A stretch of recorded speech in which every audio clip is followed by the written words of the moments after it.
or far. I never believed I could walk on the waters of the Bay of Bombay, but I thought that I could, get rid of, sight defects and things of that kind by pure faith and stuff like that.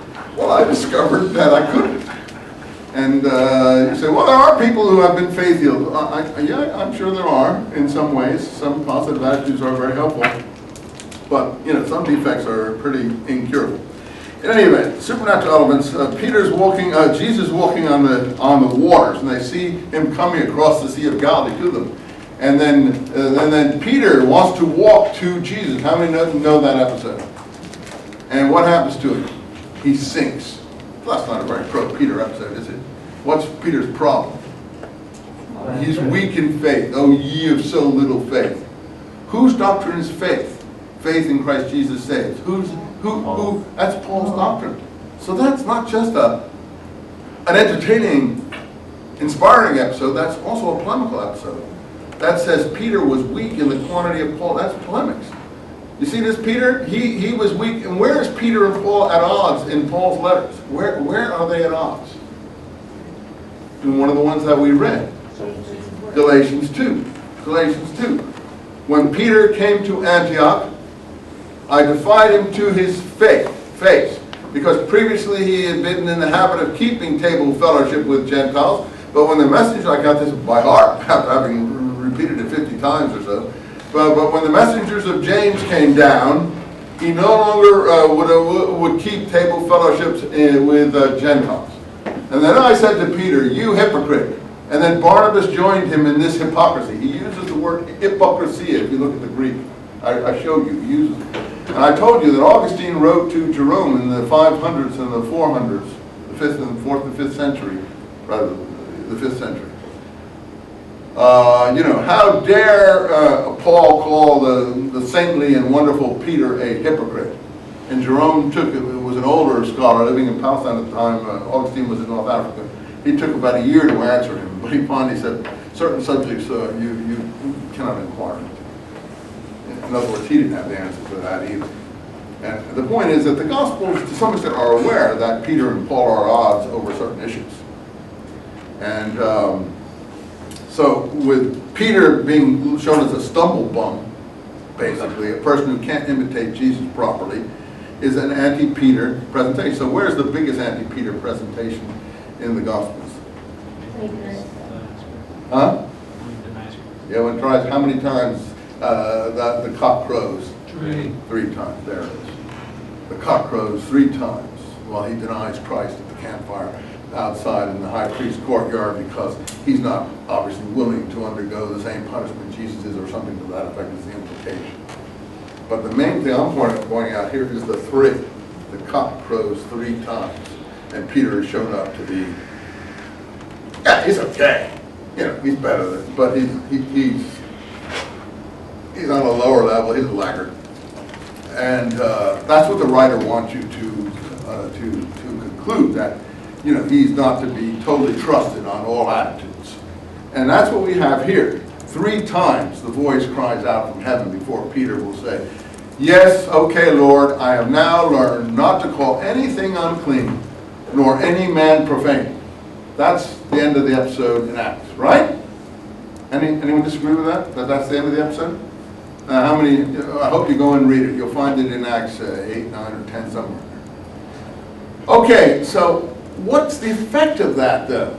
Then Peter goes to the centurion's house, walks into the centurion's house, and then the Jews up in Jerusalem start complaining. Peter has walked into the Gentiles' house and is keeping table fellowship with Gentiles. That's really working with the Galatians letter.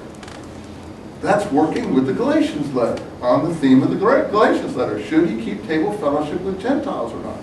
But that also shows that the author of Acts knows that Jesus didn't regulate that matter in his lifetime. That the historical Jesus, if Jesus had regulated that matter in his lifetime, Peter would be the first one to know. That's my position. So by being so zealous to attack the issue and to Paulinize Peter, the author of Acts gives away some historical data about Jesus. Some real historical data. That is that Jesus never regulated that particular issue. Okay, forget forget that. The point is that in that, we have some implication of keeping fellowship with Gentiles. Look, Paul may be right on this issue. I'm not judging the right or wrongness here.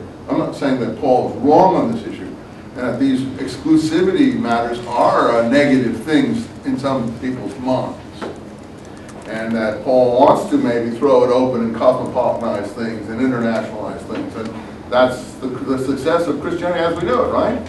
It's cosmopolitanism. Okay, fine. But that's not our job to say if it's right or wrong, good or bad. Our job is to find out who the historical Jesus was and what he taught, if we can, right? Our job isn't to say, is this perfect or imperfect? Do we like this doctrine better than that doctrine? You can do that in your life. You can do that in your day-to-day existence, and I do it. I mean, I eat all that food on that tablecloth that was let down from heaven in front of Peter. I don't have any problems. But I'm just trying to say, I think that Peter, and the Pseudo-Clementines do present Peter as an archetypical essay. Peter is it says at one point that, I think it speaks of him as long-lived, or these teachers as long-lived. He speaks here, the Essenes are long-lived, reaching into their 90s or 100s, and Simeon Bar Cleophas, the so-called cousin of Jesus. Simeon Bar Cleophas, the successor to James in the leadership of the church in Jerusalem. He is supposed to have lived to 120 years. So these early Christians in Palestine are long-lived, just like Essenes. Another time I'll tell you about Simeon Bar Cleophas.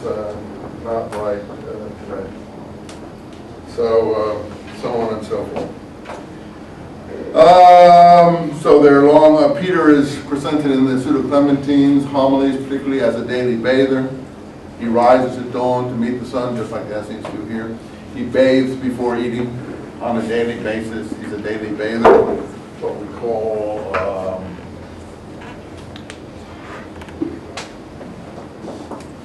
a Homero Baptist.